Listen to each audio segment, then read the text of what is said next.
And welcome to this week's episode of the Busted Business Bureau. I am your host, Christian Borky. We are sitting at the Lincoln Lodge Theater. The Lincoln Lodge produces this podcast, and if you don't give them all your money, I'll do it for you. I'm sitting here with today's guest. It is my best friend of so many years, award-winning radio host, Emily Lindsey. Hi. Thank you for having me, even though I asked to be on the podcast after the first episode. So thank you. It is a delight to have you here. We just had Upton's Break Room. Yum. And it was really good. It was really good. I'm smelling a little beefy right now. I'm smelling very beefy. It's a vegan place where you can get just so much like beefy, juicy beef. Emily, today we're going to be talking about eBay. Okay. Good. And let me ask you, before I ask you the pre-question I have on my notes, what do you know about eBay? What's your experience with eBay? You're asking the right person. I'm a seasoned eBay user, a seller and a buyer. My most recent purchase was on Christmas Eve when I was half blacked out. I bought. So do you want to know what I bought? I do want to know what you bought. Okay, so I'll tell you what I bought. I bought a Mariah Carey "All I Want for Christmas Is You" T-shirt. That's like a little album cover. Is it in a square on the shirt, or is it the whole shirt? Nope, it's the whole shirt. Extra large. Extra large. And it was from Old Navy. So could I have gotten it at Old Navy? Probably. Okay, but did I get it from eBay? Yes. I did. Okay. I did. And then let me tell you about my seller experiences with the help of my dad. I actually don't know how eBay works. I'll be honest with you. Okay. So my dad sold something in high school, a couple things. And what was it? It was Full House. Okay, R.I.P. Bob Saget. Let me preface that. R.I.P. Bob. I sold a boxed set of every episode, every season of Full House that was in the shape of the house. 10 DVDs. Genius. And I sold it for $128. A moneymaker. Yeah, a moneymaker. Literally, that is a girl entrepreneur, girlpreneur. But I mean, what if I kept it and what if I sold it today? It would be worth so. eBay is very good at people who want to sell like collectible stuff. Yes. I don't know who's collecting DVDs anymore. That's a good point. But somebody is for $128. Somebody's going to want to buy something with Bob Saget on it. Oh, whoa. Danny Tanner. Damn. If America's only you dad. had the prescience. If only. But who knows who has it now? Yeah. Oh, they're probably going to make millions on eBay with that I thing. guarantee it. But that's what I can tell you about eBay. My only eBay experience, well, I have a couple, but my dad bought me a Webkins for $60. Okay, that brings me back to something. Okay, me too. I had a lot of Webkins. A lot of them came from eBay because I was like, I need to have This rare one. Yeah. So yeah. I was very into Webkins. Let me jump into my notes. I have a question for you. Mm-hmm. Suppose you work at a job at a huge company in which you're well established and you have like director or senior manager in your title. Yes. You work at a huge company, something of that ilk. Sure. You're certainly not an underling. Sure. In this theoretical situation. You're a key strategic player. Your direct supervisor, somebody even more well established, approaches you with a request. There's an internet group that acts as a forum for people with like negative views of your company. Mm-hmm. He would like you to send them a box of live spiders. How much money do you have to make for you to seriously entertain that request? Like, how much money would I take to do that? Or how much money would the company have to pay you to start with? And then also, would you need more to accept the request to send somebody a box of live spiders? God, I would not want to. Oh my God. I would not want to do that. So you wouldn't do it? I wouldn't do it, but for some reason, the first thing that popped in my head was like $1 million. Okay. $1 million, but I still don't want to do it. I would do it for a free happy hour drinking some jicama. Did you say jicama? I did say jicama. Because I'm insane, but most people would not do it. I don't think I could do it. I'm not okay with that. Well, and something tells me that happened. So, you know what? Your instincts are right on. Mm-hmm. That will come up in this story. Right. And that is not like an underling at eBay who had to do that. That is somebody with the, well, we'll read the job title later, but senior director of global something that in makes their title. A lot of money already. Yeah, it already makes a lot of money. Yeah. And did in fact give a blogger a box of live spiders. Oh my, what kind of spiders? You know what? I didn't ask, but they were from Kansas, I think. Okay, great. So let's talk about eBay. Mm-hmm. We are going to try to set up a general overview of eBay before we crash into this years-long saga of between this blogger and eBay. Okay. But let's talk about the foundation of eBay. It was formed in 1995 from a fella trying to sell a broken laser printer online. And he listed it as broken, but when he put it on his fledgling website and allowed people to bid on it, it sold for like $15. Wow. So he was like, I can make a business out of this. Pierre Omidyar is this fella, and he created one of the very first online businesses that has been profitable nearly every quarter since then. They have not really had a year where they've struggled. He survived the dot-com boom of 2001, largely because management procured non-tech bros to make most of the company's decisions. And non-tech bros have a lot of like non-tech ideas for the company. They're able to keep it afloat past the dot-com boom, keep it profitable for this entire time. And that's also why the website is like that. It's still like that. I don't know if you could picture eBay I know in your mind. what it's like. It's just like that because it's not run by tech people. And we all know how to use it. We all know how really to use well. it, yeah. But that's why it's like that. Is because every C-suite executive has been a non-tech bro. Anyways, this website is able to stay profitable and people can make a business buying stuff and reselling on eBay.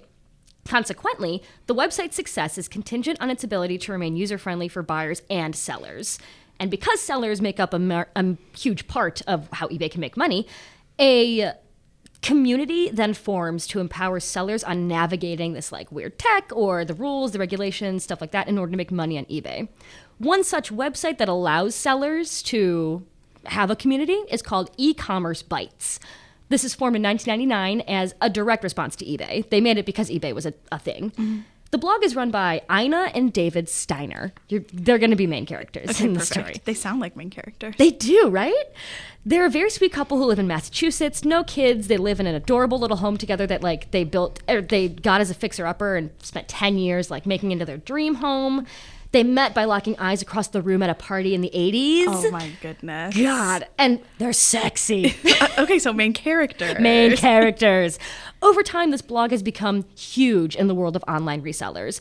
Per Boston Magazine, they get about 600,000 website visitors per month, most of whom are eBay sellers who are trying to stay up to date on the rules, regulations, etc.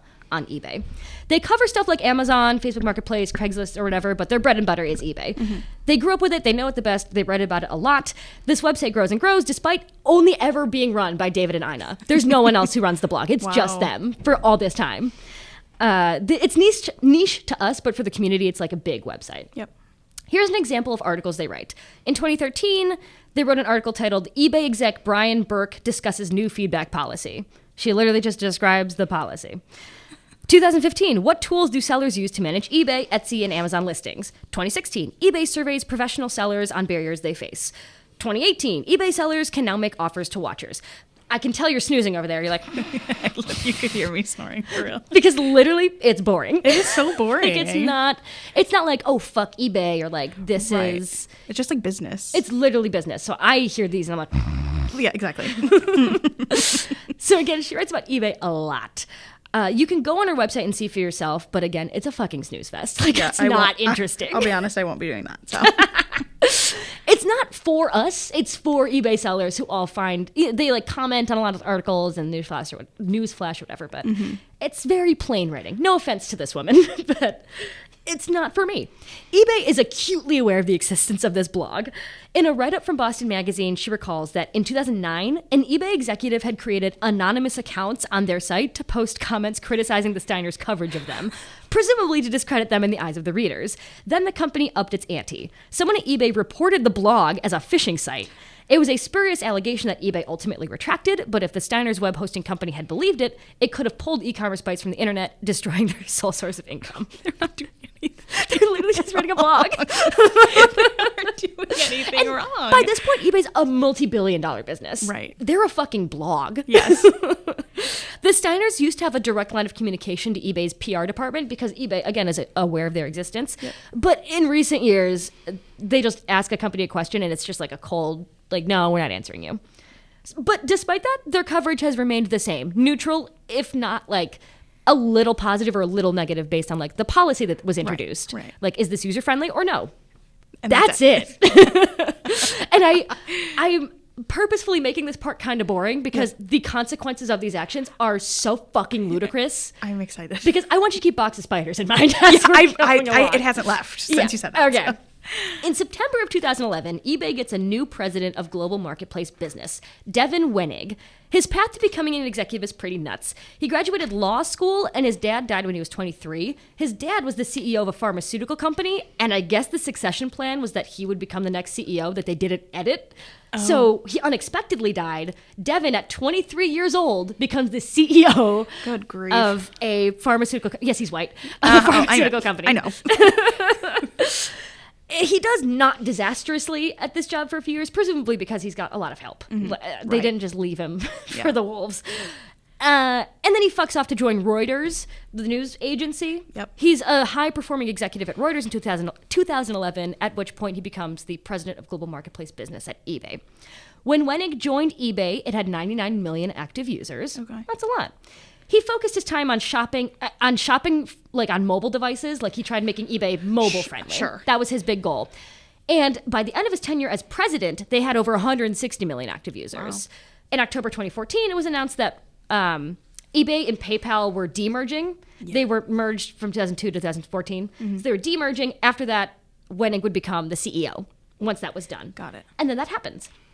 Throughout the years, Ina Steiner, the blogger, has been steadfast in her commitment to running a blog that's strictly informational. But the information that she chooses to present can reflect her opinions. Most of the time, there's not a single fucking opinion to be had. But in 2019, she starts writing about specific eBay people, including Devin Wenig. In January 2019, an activist investor comes into the picture, and the activist investor is critical of Devin Wenig. You're wondering what an activist investor is? Yes. And nobody cares. Everyone's going to be snoozing, and that's okay. Exactly, but you should tell anyway. An activist investor, they owned like 4% of eBay, like the Elliott Management Company, so they had a big decision in how the company would be run. Got it. This activist investor is like, very critical of the CEO. Sure. They're like, the tech of eBay sucks. The CEO, why do the CEOs change every 4 years? That's not sustainable for a company because they happen. They have high turnover rate on the CEO front. I'm going to read a bunch of Ina Steiner's coverage of this. Thank you. Because one, it's not very long, and two, this article that I'm about to read to you was the worst fucking mistake of her life. Okay. Quote, eBay is once again in the crosshairs of an activist investor, this time Elliott Management, which beneficially owns 4% of eBay. Okay, hang on. The last time an activist investor took aim at eBay, it resulted in capitulation, when the eBay CEO John Donohue and the board of directors breaking up the company left it much smaller and weaker. eBay is still feeling the impact of the attack and its attempts to roll out its own payment processing system now that PayPal is a separate company. Elliott Management sent a letter to the eBay board explaining the purpose of its messages as follows. She then reads the entire, what Elliott Management said, not what she said. Right. And it calls out the technical glitches, the whatever. Quote, in 2018, eBay sellers complained about the countless technical issues, including incorrect billing, blah, blah, blah. The consistent reliability of the platform is central to eBay's success, and management must do all that it takes to achieve it. As if the critique didn't already call into question current CEO Devin Wenig's performance, Elliott Management added in its letter, and then this is a quote from Elliott Management, in addition to the issues raised above, the company's leadership team has suffered an alarming degree of turnover recently. eBay needs stable and experienced leadership in order to implement the Enhancing eBay plan. She then, Ina Steiner, quotes a tweet from Dana Stadler saying, sad but not unexpected, eBay's become the next AOL Yahoo of tech giants. And then Ina Steiner writes in response, that has to sting. It's unprecedented for the former eBay executives to speak negatively of the company. eBay is set to release fourth quarter and full year 2018 earnings in 1 week. Yeah. Literally. Is that it? Is that the end? That's it. That's the whole blog. And that was the worst mistake of her life? That was the worst fucking mistake she's ever made in her life.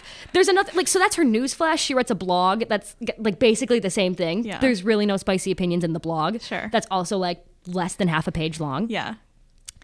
So in July of 2019, the Steiners find the word Fidomaster spray painted on their white fence outside.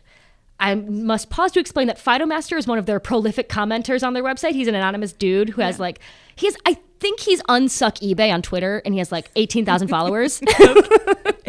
And he comments on their website a lot, fuck eBay. He's the guy who's fuck eBay. I don't really like eBay, but he's just a commenter. He's just a guy. He's just a guy. Mm-hmm. Or he could be a group of guys. We don't really know who Fidomaster is. Right. We will never find out Fidomaster's identity at the end of the story. We do. So they find Fidomaster spray painted on their white fence. A little alarming, but Yeah. ultimately harmless. A few weeks later, they start receiving private messages from an account called Toy LA. The private message was, "What's your problem with eBay? You know that's how we pay rent." Ina and David, of course, didn't respond because why? Why would they? Why would you? What would they say? What would you say? And so then the messages escalate. "Hello, WTF? Are you there? I'm waiting. I don't like waiting." Are they messaging them on their blog? Is that what they're On doing? Twitter. Oh. This is a DM on Twitter. They just keep commenting like, "Hello." One day later, "Are you there? I'm waiting." So this is on Twitter. I should have mentioned Twitter. "WTF, what's it going to take for you to answer me? I guess I'm going to have to get your attention another way, bitch." After no response, "You don't have the balls to talk to me? Stop hiding behind your computer screen, you fucking cunt." Oh. Yeah. So that's alarming. Oh my God. I'm going to pause in advance to spoil that, yes, white people run this blog. Yes. Or run this account, Twitter account. It's a burner account. We'll talk about who made it later. Great. I feel like no one in the press has noted, though, that they intentionally write things out phonetically in a way that's pretty racist. Like, it's supposed to be evoking the image of a Samoan man, and that's canon. Like, that's not me making it up. So if I'm reading it and it sounds like I have an affected voice, it's because I can't read, and I'm reading it phonetically as they wrote it. Got it. So I'm not doing a voice. Like, that is the way they wrote it. Yeah. And it is, in fact, white people that wrote this. I'm just prefacing that in advance. Yep. Thank you. Around this same time, the couple start receiving magazines that they simply didn't order. Irritable bowel syndrome news, Satanic Temple membership, Sin City Fetish Night newsletter. They're subscribed to more than 50 of these magazines that keep arriving at their door. Why do those magazines even exist? Why do they? I want what is it, Satanic Temple letter? I want Sin City Fetish Night newsletter. I'm already subscribed to IBS. I hope they have magazine. So I feel like they should make it an email chain at this point. Yeah, they really need should. a physical magazine for IBS. At this point, if you don't have it managed, you need a magazine coming in for you. Just get on Instagram or whatever. Here's more as described in the same write-up from Boston Magazine. One day in August of 2019, Ina and David Steiner were in the office at their Natick home. Because they don't have an office, they just work from home. They've never had an office for their blog. They each noticed an email pop into their inboxes. The message was bizarre. It said that their wet specimen was ready, and they asked, "Do you want to accept this delivery?" Neither one of them ordered a wet specimen, nor were they even sure what one was. Quote Ina, "Can you call back and ask them what this is about?" When David reached the company by phone, the rep told him nonchalantly that the wet specimen in question was a pig fetus embalmed in formaldehyde. "Would you like to accept the delivery?" David hung up and called the police. Because they did. It's very sweet of the pig fetus company to ask if you want to accept the order. yeah, really. But they obviously did not order it. It was ordered to Yes. their home. So when the police officer shows up, they've been explaining everything that's been happening up to this point, the DMs, the magazines, the now pig fetus. Yeah. And they're saying, we're getting these deliveries that we didn't order. The police officer, so they're also very reasonably afraid of this harassment because it implies that they have their home address. I was just and thinking that. the phytomaster on the fence implies that they've been there. Exactly. So that's not good. No, it's horrible. They explain this to the police officer. The police officer is like, "Okay, we'll look into it." On his way out, he's like, "Oh, by the way, you guys have a delivery." Gives him the box. In it is a bloody pig mask, which implies to me that the officer just wasn't listening. No, absolutely not. Hey, we're getting all these frightening deliveries. I'm really scared right now. And he's like, "Okay, Oh, but you forgot one.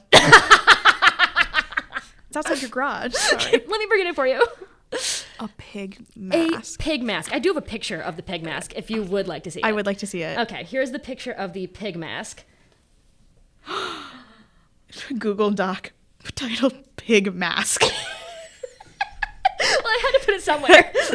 Can I see that again? Yeah, absolutely. You can see it again. I'll put this on my Instagram so Thank you. you can all see it. I'm sick. Yeah, it's like a spirit Halloween-y pig mask, but when you also have just received, or you were about to receive, a live pig fetus, like, I could understand maybe making the mistake that this was actual blood and not like a mask. Right. So they were very afraid. Thanks, cop, who showed up to open it for you.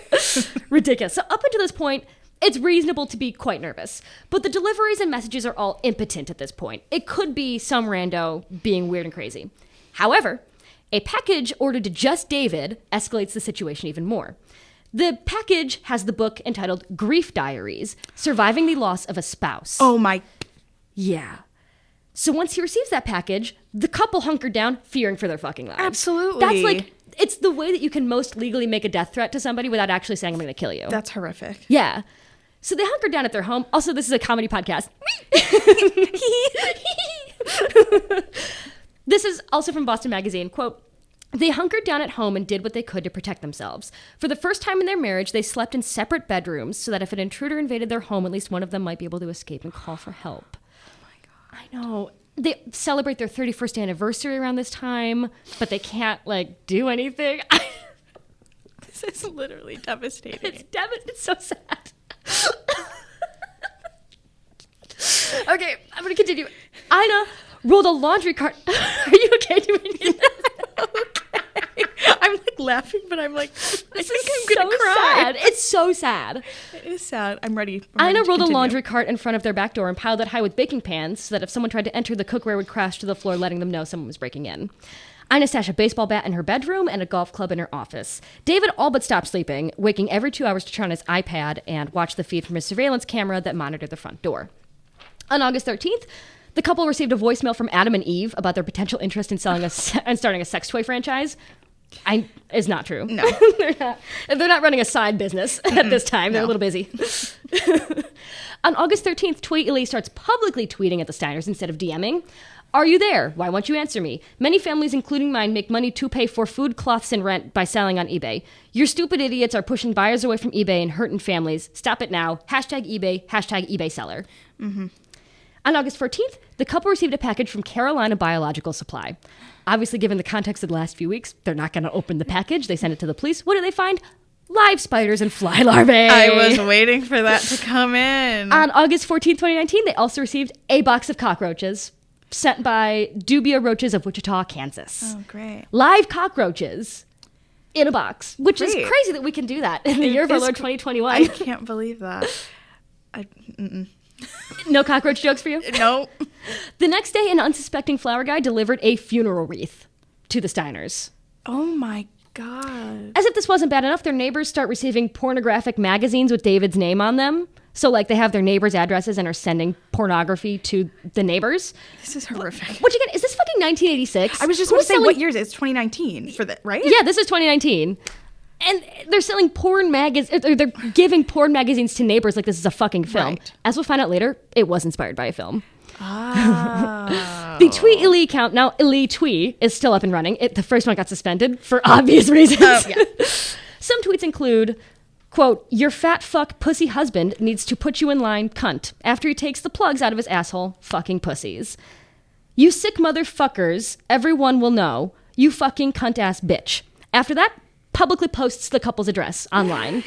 Posting things on Craigslist like, block party in Natick, let's have some fun. And then like a detailed description of their house being like, just come in. MF couple seeking activity partner in Natick, MA. Mature 50s couple seeking singles or other couples, open to exploring threesomes, BDSM, cross-dressing. We are professionally looking to have some fun at home. No. And then posts their address. Their address. At this point, the couple has turned their house into a prison. Yes. Because I would too. And all this started because she wrote an article Yeah. on her blog. Oh, we'll get way more into it. Oh my goodness. Because, I mean, spoiler alert, this is eBay employees doing this. Mm-hmm. But we'll talk about what's going on their side after we finish, like, Yes. the full harassment campaign. Yes. I feel like it's important to start from the Steiner's perspective. No, I because appreciate it. Jesus Christ on the cross. This is gruesome. This is horrific. Yeah. At this point, again, the couple's has basically turned their house into a prison. Security cameras everywhere. They don't ever leave to get groceries. They don't even have friends come over to help them because they're afraid for their friends. Right. They have little booby traps to the entrances of their house. While David is installing a security cam on the top of his house, he notices a black van with New York plates watching him. He has a friend drive. He has like a friend over. The friend drives him to like go run an errand, and the car is following him again. So he like tucks and rolls out of the van to like snap a picture of the car, and he's like in his 50s, mind you. He's going crazy. He takes a picture of the van's plates and shows them to the police. The last digit of the picture that he took wasn't like they couldn't see it, so then they couldn't find the car based on the picture that he took. He gets home. At 4:30 a.m. that night, a mysterious car parked outside their home was parked. Good to know. Great sentence. At this point, David is suffering panic attacks, like massive panic attacks that Ina thought were heart attacks. Right. Like he is stressed. So at 4:30 a.m., a car pulls up to their house and someone gets out the back and opens the trunk with two big black boxes, approaches the front door, and David is like watching this and is freaking the fuck out.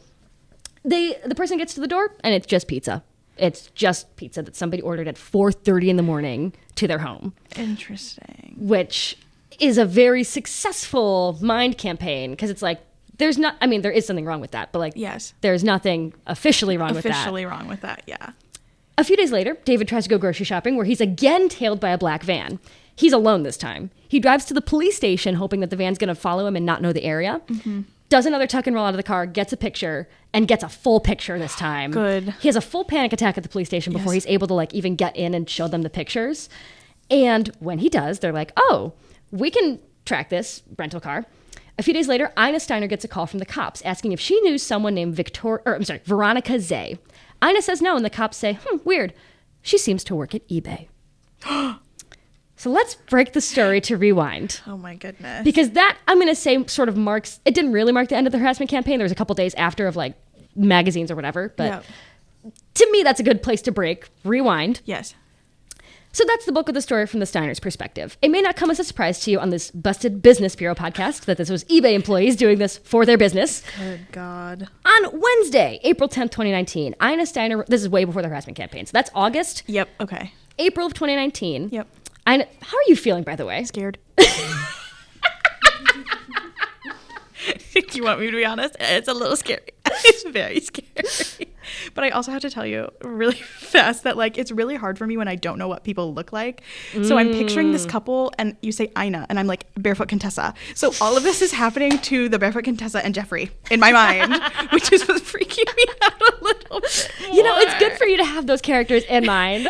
But I know that's not who they are. We'll talk about I think the villains in this story have very clear character traits that I think I'll be able to describe to you. Okay, thank you. So on Wednesday, April 10th, 2019, Ina Steiner wrote an article titled, eBay CEO Devin Wenig earns 152 times that of his average employee. That's a lot of money. He's pulling in like $8 million a year at this point, and his average employee is making like $100,000, which is it's both a lot of money, but he's making a preposterous amount of money compared to his average employee. So that's what the article is. She literally just like reports the findings from the publicly disclosed 953B forms, and her only input is at the very end, where she says, how interesting would it be to see a comparison of the CEO pay to marketplace sellers? That's literally it. Her bite at the end of that. Good bite. Good stuff, Ina. Good stuff. That same day, April 10th, 2019, Devin Wenig sends a text to Steve Weimer saying, we're going to crush this lady, along with a link to the article. Meaning he certainly has their notifications on, right? That's the same fucking day. Yes. That man is obsessed. Yeah, he is obsessed. He refreshes the blog. Guaranteed. And it's like the blog looks the same way eBay does, which is shitty. So I doubt they have push notifications or an app. Right. So he's literally just sitting there refreshing. He's on a goddamn web page. He is. It takes like 5 minutes to load every single time you refresh it. Humiliating on multiple levels. On April 20th, 2019, there's a Wall Street Journal article that comes out about Devin Wenig, which he sends a link to the same dude and says, fuck them. The Journal is next on the line after Ina. Oh my God. Which is huge, thinking you're going to take down the Wall Street Journal. Yeah. This guy's on preposterous amounts of cocaine. That's insane. Never confirmed, but to me, picturing him, I'm like, okay, Wolf of Wall Street. Wolf of Wall Street, is what Leo I'm DiCaprio. Yes. It's Leo DiCaprio in that movie. That's exactly it. So that's a good comparison. He's also blonde. So okay, great. On May 31st, 2019, commenting on eCommerceBytes coverage of eBay that day, Steve texted Devin Wenig a link saying, oh, this is shockingly reasonable. To which Devin replied, I couldn't care less what she says. Take her down. By June of 2019, eBay had incorrectly connected that Fidomaster was an alternate account of the Steiners. Mm-hmm. So they thought Fidomaster was the Steiners pretending to be an anonymous account so they could just actually talk shit on eBay as opposed to writing like the pretty neutral articles they write. The more Ina is posting, the crazier Devin Wenig goes. And as a result, Steve from before, you don't need to picture Steve. He's not important. I haven't been. Good. He recruits James Baugh to begin an operation to stop them. James Baugh is a huge movie buff, which will be so relevant. Okay. I promise. But picture like a huge nerd who's into movies. Easy. Okay, I'm glad. Steve texts James and says, so at this point, eBay was suing Amazon for making fake eBay accounts and then trying to recruit eBay sellers to Amazon, which they lost. Yeah. But Ina wrote about it. So Steve texts James, the movie buff. He says, Ina is out with a hot piece on the litigation. If we're ever going to take her down, now is the time. A hot piece. A hot piece. He's reporting facts. It's facts that she's Also, reporting. I'm reading an iMessage to you right now. James writes, I saw it. Steve says, hatred is a sin. I am very sinful. Somebody get that tattooed. How does he know this person? How does Devin know? He's the CFO. James is the director of global security. Okay, but he works at eBay. They both work at eBay. Got it. James Baugh is like a higher up at eBay. Okay. Who again has senior in his title. Yes. So James says, let me ask you this. Do we need to shut her entire site down? I'm not fucking around with her anymore. Steve says, amen, I want her done. He's basically speaking on behalf of Devin here. Yes. So then James says, Devin said to burn her to the ground, correct? And Steve says, she's a biased troll who needs to get burned down. Whatever it takes, however long it takes, I want to see ashes. Let me pause for a second to talk about James. Yeah. He's eBay's, I have the job title in front of me, Senior Director of Safety and Security, who's also a big movie buff. There was one time at like a company party where someone left a knife out somewhere, and he takes the knife, stabs it into the back of a chair and says, look, that could have happened to one of us. And like made a big show of it to tell everyone like how about this fucking knife. That's just not a normal thing to do. So he's not normal. He's not normal. He's weird. I'm scared. In June of 2019, again after making this incorrect Fidomaster connection, James Baugh receives a text from the executive saying, I want to see ashes as long as it takes whatever it takes. James says, copy that. I have a plan B. I will put it in motion. Will take 2 weeks. To which Steve says, I'll embrace managing any bad fallout. We need to stop her. Side note, again, I'm reading an actual picture of the screenshots, which are sent over iMessage. Yes. So already we are doing criminality bad. Like so bad that you can see these right now. Yeah. You have them. I have the literal iMessage in front of me. Oh my God. Anyways, they concoct a plan. This has sort of been in motion for months, but it congeals in the summer, like the early summer of 2019. Yep. The thick of it is detailed in an FBI affidavit as such. James Baugh shows the team a clip from the 1988 movie Johnny Be Good, in which two friends arrange for the delivery to their football coach's home of a series of unwanted and distracting items and people, including $283 in pizzas, an elephant, a male stripper, an exterminator, a Hare Krishna missionary. Baugh stated he wanted something similar to happen to the Steiners. Not even the last time he's going to reference a movie in terms of a real action to do later. Great. So he shows them this fucking film, which I can't imagine being at that eBay meeting watching this movie and be like, that part. That part. On August 6th of 2019, Devin Wenig, the original CEO, who's going fucking crazy at this point, Yes. sends the following email. This is going to be lengthy. I apologize It's in advance. okay. I am utterly vexed by this. Somebody opened a dictionary this morning. This man's got thesaurus.com bookmarked. This Twitter account, he's referring to Fidomaster, dominates our social narrative with this constant obsession with trolling us. It's more than annoying, it's very damaging. There are a few people, this guy and the Steiners, infatuated with eBay who have seemingly dedicated their lives to erroneously trashing us as a way to build their own brand, or even build a business. It's genuinely unfair and causes tremendous damage because we look bad fighting back in public and standing up for ourselves. If we could engage, I welcome the fight and we have a lot of facts and truth to win with. But instead, we take shots broadside and sit on our power. This issue gives me ulcers, harms employee morale, and trickles into everything about our brand. I genuinely believe that these people are acting out of malice, and anything we can do to solve it should be explored. Somewhere at some point, someone chose to let this slide. It has grown to a point that it's absolutely unacceptable. It's the blind eye towards graffiti that turns to mayhem syndrome, and I'm sick of it. Whatever, takes. Period. And that was an email that he sent to his company email. his company email. So he's low-key authorizing them to do the plan. There's no evidence. So he's not charged with anything, spoiler alert, because there's no evidence that he actually knows about the true plan. But I'm assuming it's because it was told to him through word of mouth. Absolutely. He knows. He knows everything. He knows. So the plan goes in motion. Who's in? James Baugh, the movie buff, is sort of the ringleader. He's got 3 women that work for him that his coworkers sexistly refer to as Jim's Angels. Like Charlie's Angels, but Jim's, which is another movie. When are they going to stop with that? Just like, Men from that period of time only have movies, I guess. I guess. They live in a different reality than the rest of us. They want to live in like Revenge of the Nerds or whatever forever. That's Forever the only and ever. 80s movie that I can reference. I have no good. other ones. Thank you.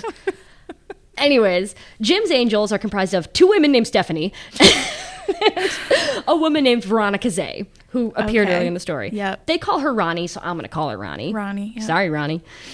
So we got James Baugh, Yep. Jim's Angels, because Jim. Yep. James Baugh, Jim's Angels, Brian Gilbert, who's an ex-cop of decades, and David Harville, who's some rando who's... This is not ever mentioned or brought up, but to me, he's clearly into Ronnie. He wants to bang Ronnie.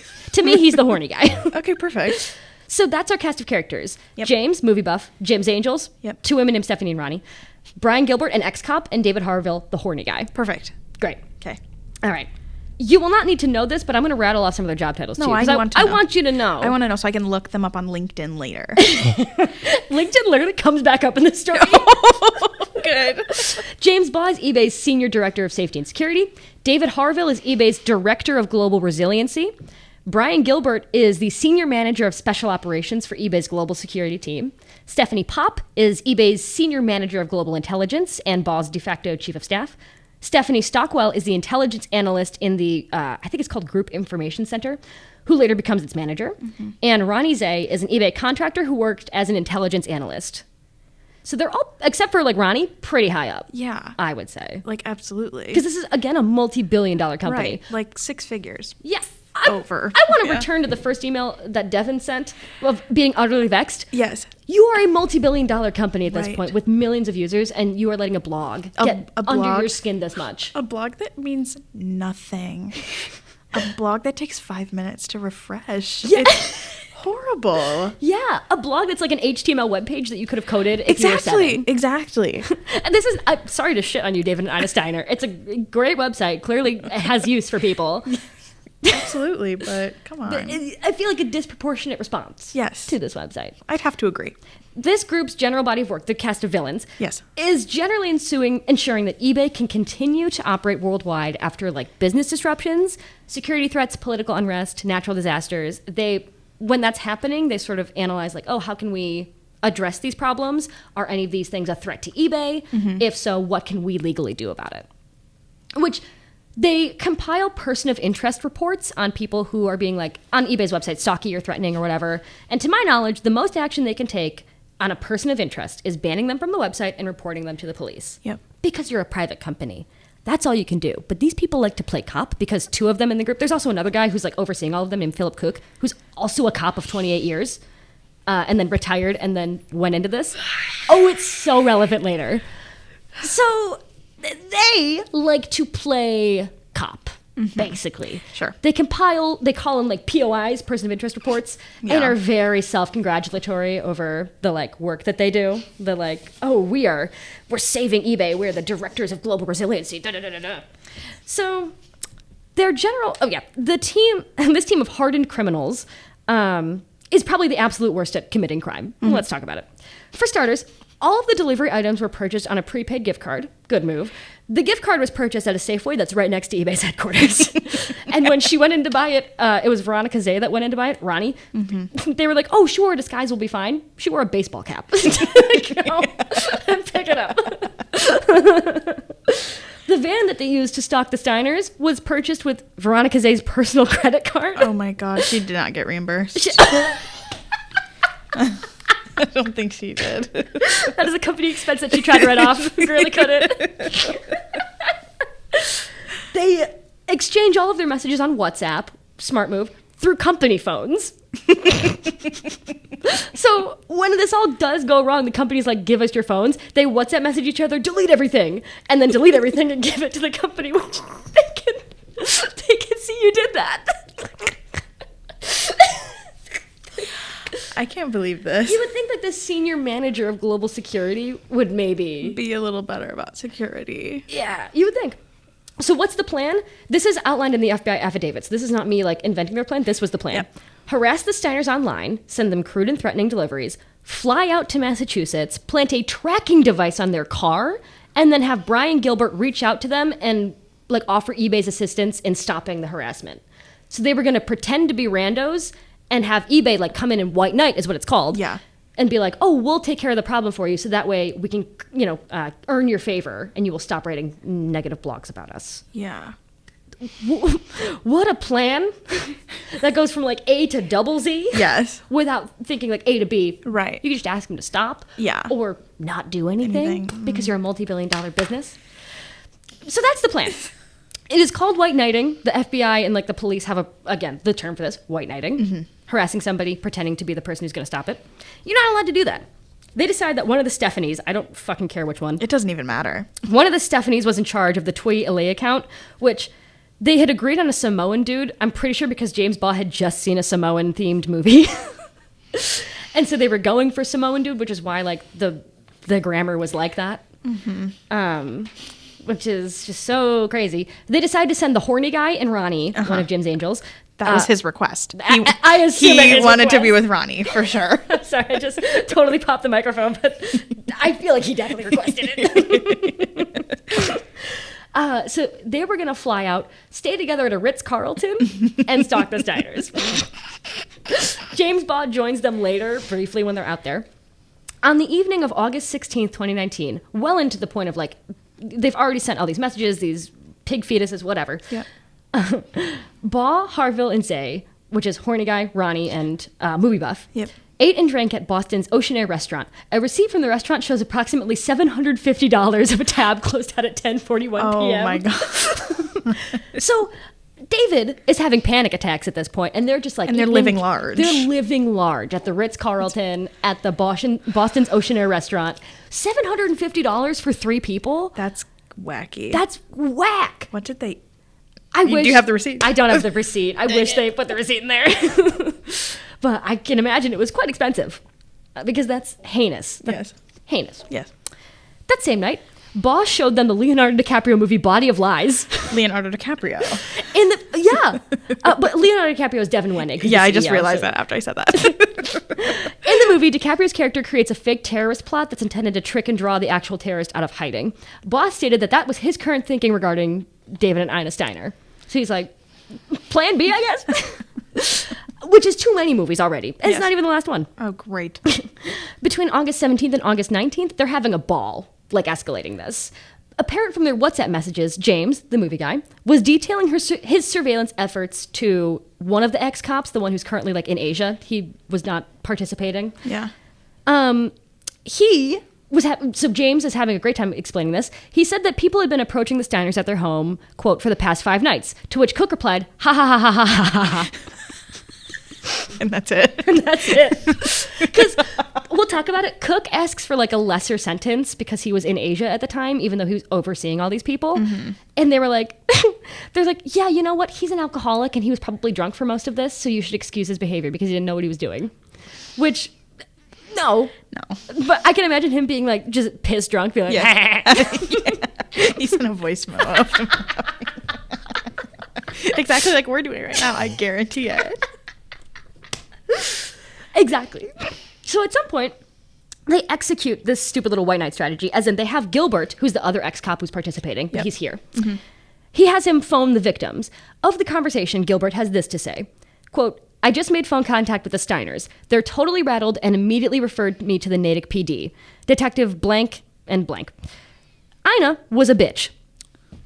David wanted to talk to me and was receptive. Ina said, talk to the detective, and then hung up the phone. They have they have a real problem with Ina. Yeah, I realize that. It's incredibly evil how much they hate Ina and how undeserved it, like how disproportionate. I should say it is. When they suspect that the Steiners and the police might be onto them, James Baugh says, we burned the old van, like they got a new van because they figured that David had taken a picture. Yep. But again, there was no cause and they can't prove anything. They're seeing ghosts now. LOL. So silly. So goofy. Literally cringe. So on August 21st of 2019, this is when David gets the successful picture. The cops are absolutely onto them. Yes. At this point. This is after Steiner successfully gets the picture. James Baugh, referring to a post that Ina had made in that evening, because she's still writing about eBay. Because she doesn't know, but also she's still doing her job at this point. James Baugh says, Ina is such a cunt. The 20-year anniversary article about journalism and integrity came out of nowhere. I assume it's for the cops. These people are scum. I wish we could still get the tracker on their car, but my concern with the tracker is that you guys patch things up and build a rapport with the local cops tomorrow. And then, when the Steiners find it next month during an oil change, we lose credibility with the PD. So he's concerned about executing the tracking part of the plan. Mm-hmm. Which, by the way, they arrived at the house to do the tracker, and the garage was closed, so they couldn't get in. So then they go to a store, and on Ronnie's credit card, buy, like, a crowbar. Ronnie's credit card. Like, they're just so fucking stupid. And that's why I wanted to start with the Steiners, because to them it's horrifying, but when you hear what they're doing, it's like, so dumb. You're so fucking stupid. Like insanely stupid. Yeah. They should have bought a universal remote. Why am I telling them to do that? I just had a problem with my own garage door, so I just know a lot of things about remotes. Next time, guys.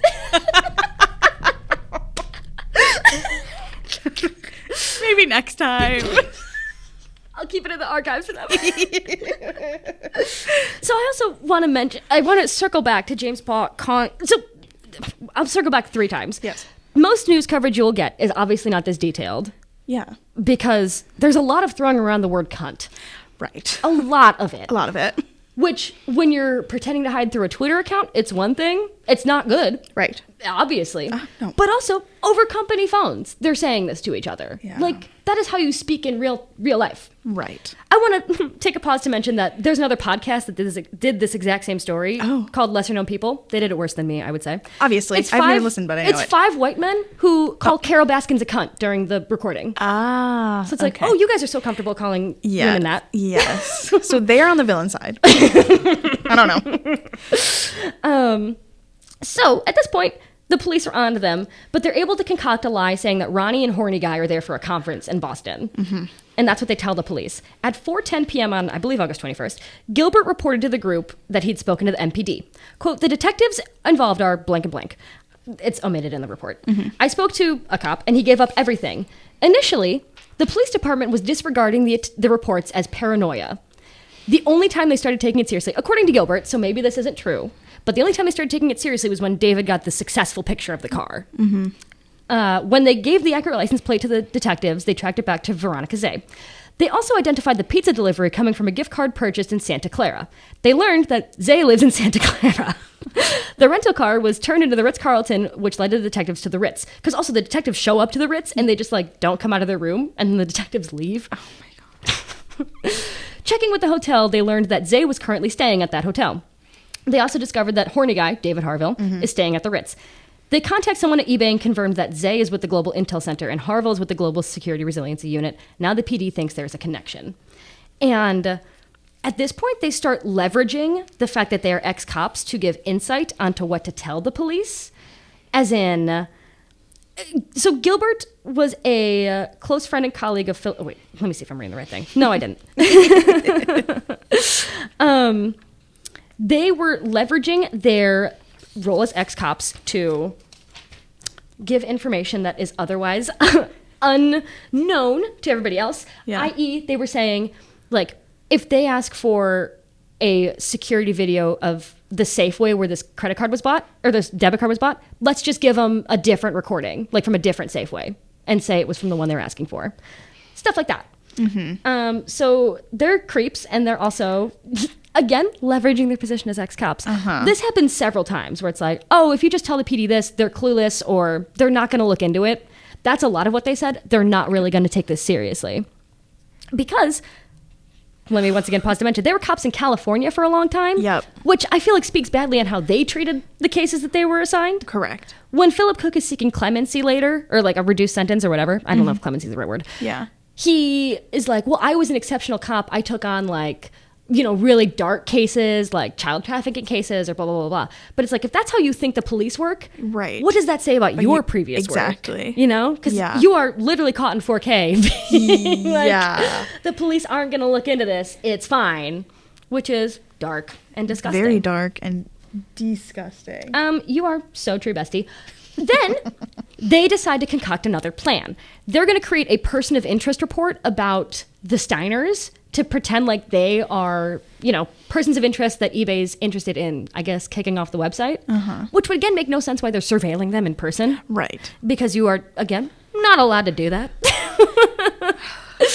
How are you doing so far? Let me check in again. It's just wacky, and I just keep thinking about, how she's still just writing this blog. Yeah. In her house. She's still writing this blog. She's maintaining her content calendar, doing what she has to do. And these people are out here ruining their lives. Yeah. Yeah. And they all work for eBay. And they work for fucking eBay. And she didn't even do anything wrong. You are dying on this hill for eBay.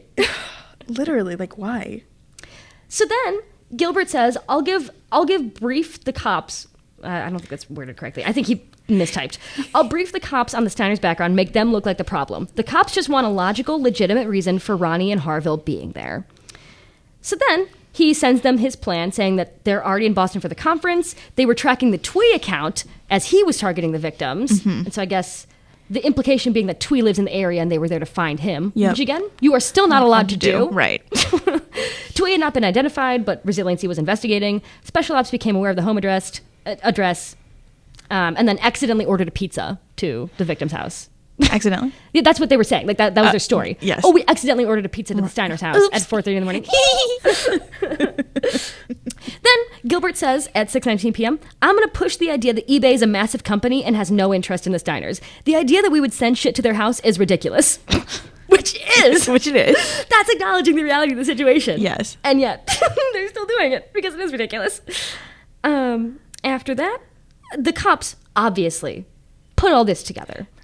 Even though it's a local police department and this is a cross-states case, which usually the FBI is needed for, right? The local police are so easily able to figure it out. It's insane. So all of these people are obviously tried for this.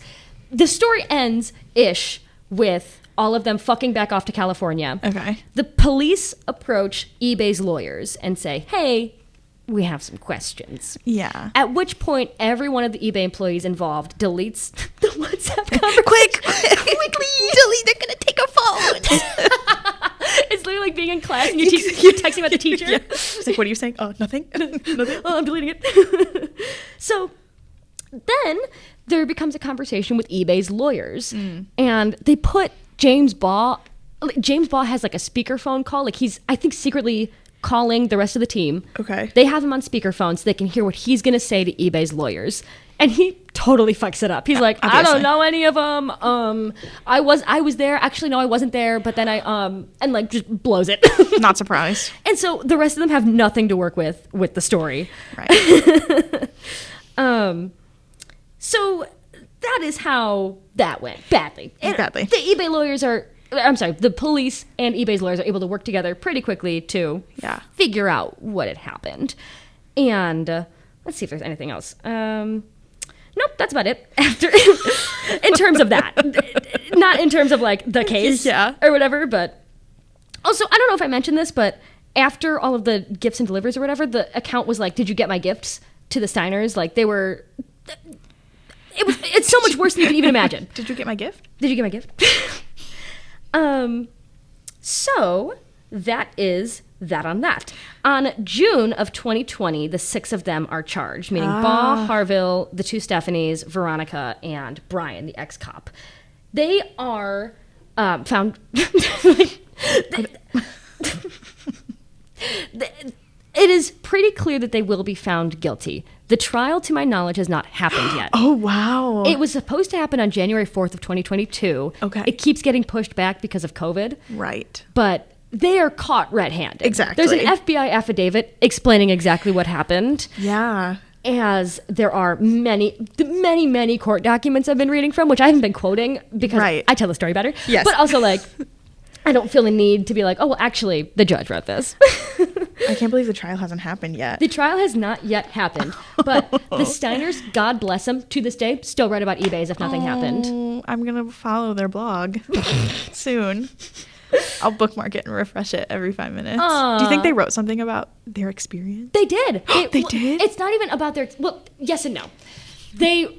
On their website, wrote a disclosure statement. So whenever they write about eBay and the cyberstalking case, it links you to a thing saying like, oh, this is us. Oh, I see. But they write about the cyberstalking case as if it's a neutral thing, which it's obviously not. Very bless their hearts. They are suing upper management at eBay as well because, I forgot to mention, let's play a little game of where are they now? Yeah, tell me. Because Devin Wenig... Can I see a picture? Yes, absolutely. You can see a picture. This is Devin Wenig. Obviously, that's him. Obviously, blonde, weird looking. It doesn't even have his birthday on there. 1966. And no birthday. I want to see if there is a birthday. His middle name is Norse. Great. That says all I need to know. That's all I need to know. So, in September of 2019, he unexpectedly stood down as the CEO of eBay amid... Unexpected. Yeah, unexpectedly. I think it was a little expected. Yeah. A subsequent press release made clear that he was not involved in the cyberstalking incident, whatever. He receives a $57 million golden parachute package. And then, in June of 2021, he was named to the Salesforce Global Advisory Board. No way. Yes, he was. That's sick. So he's off scot-free. So he's basically. okay. Yeah, he's off scot-free. I hate him. The CFO, Steve, is also, I believe, on the board of General Motors, was unanimously elected to be on the board of General Motors, and no longer works at eBay as well. Everybody else is doing a bit less well. Yeah, what are they up to? Just waiting. They're waiting around. They're waiting for something to be done. Here's the thing. Oh, sorry. I'll say it again. Here's another thing. Yeah. Is that one of the cops, the ex-cops, Philip Cook, was paid $185,000 by eBay as his yearly salary, in addition to his $215,000 annual pension from the police. So he has stopped receiving his eBay salary, but has not stopped receiving his police pension salary. Oh my God. So he still makes more money than I will ever make in my life a year by being retired because he worked as a police for 28 years and then did this. So the court document begging for him to have a lesser sentence is like, he was such a good cop. Also, he's an alcoholic. Also, blah, blah, blah, blah, blah. Also, they take a lot of, what is the word? Issue with the fact that they were all charged in a pattern of cyber stalking. Because if you define it as a pattern, you get more consequences than if it was just like the one time. Oh, yeah. And their argument is this was just the one time. It was the one person that we did over a period of several months. They are so dumb. They are so fucking stupid. It's the best argument they have. I just can't. Which is so stupid. So that is basically the end of the cyber-stalking eBay scandal. But not really the end. It's not really the end. Until the trial. We're adding this to the Rolodex of busted business trials that we're waiting for. I love it. Because of which we're waiting for many. Yes. Wow. I keep picking things that are happening now. Which I love. Oh, sorry. The amount of times we're going to have to edit out hitting the damn table. Wow. But we love it. We love it. And so that is that. How are you feeling? Crazy. Yeah. I'm always feeling a little crazy, but I'm feeling extra crazy now. This one was very crimey. It was. Way crimier than the other Busted Business Bureau episodes. It really was. I'll be doing a lot of research on this as well. Absolutely. Looking forward to the trial. Looking forward to following their blog. I hope it's casted on CCTV. I want to see it. Me too. I want to know more. I have to know more, to be quite frank. To be frank, I would like to see it. I would like to see their reactions. Yes. Wow. So God bless the Steiners. They still, again, write about eBay to this day. Just average. It's not even just like the cyberstalking thing. It's like eBay's fourth quarter earnings are blah, blah, blah. It's a snooze fest. It's a snooze fest. God bless them. And God bless us, everyone. God bless us all. So that's it. That's the story of eBay and the cyberstalking case of eBay. Wow. That's do you want to plug anything before we go out? You got any final reflections? I have nothing to say. That took the life out of me. I'm drained. I need to take a nap now. Oh my God, that was insane. Yeah. Happy ending for the Steiners is that they're no longer dealing with cyberstalking anymore. Yay. But I was going to say they do live in fear. And David still suffers from panic attacks. It is sad. So incredibly sad. The lengths that they were willing to go for a business, despite the fact that it wasn't the perceived threat, even though the threat wasn't there. Yeah. The lengths they were willing to go to protect this multi-billion-dollar business are insane. Yes. it speaks a lot to the corporate culture at eBay that this was something that Yes. 6 separate people, I'm sorry, more than 6 separate people thought was okay to do. Including their CEO. CEO. That they even thought it was remotely appropriate. Right. All of these people, if you want to re-listen to this episode, just picture them on cocaine the entire time. That's what I've been doing. Because if they're up to order a pizza at 4:30 in the morning, maybe they scheduled it, but Yeah. I feel like they had a lot of lengthy nights They where did. they were doing cocaine and buying $750 worth of food at the Boston's Ocean Air restaurant. Good God. If I'd buy that much in the shrimp and grits. If I had an unlimited credit card and thought the law didn't apply to me. Yummy. All right, do you want to plug any socials before we go out? Not really. Sorry. I exist. Great. My name's Emily Lindsey. There's a lot of them in the world, but you'll find me. If you find Christian, you can find me, I think. You're my most special one that I know. Thank you. You're welcome. All right, that's been the Busted Business Bureau podcast. This was produced by the Lincoln Lodge. Woohoo. If you haven't donated all your money yet to them, now is the time. Yay. Donate your money to them. Give money to me, maybe. Follow me on social media at Busted Biz Bureau on all social medias. Love it. Facebook, Twitter, Instagram. I really want to blow up my Instagram. So if you like it, tell your friends to follow me on Instagram. Yeah. And please leave a review on Apple Podcasts because that will really help me out. I really want to get this off the ground and going crazy. So please, if you like it, tell everybody. Tell your friends, tell your enemies. I don't care. Tell everybody. Tell everybody. So that's it. That's been the Busted Business Bureau. If you learned something good. We laughed, we cried. It is time to leave. Yeah. Goodbye, everybody. Goodbye.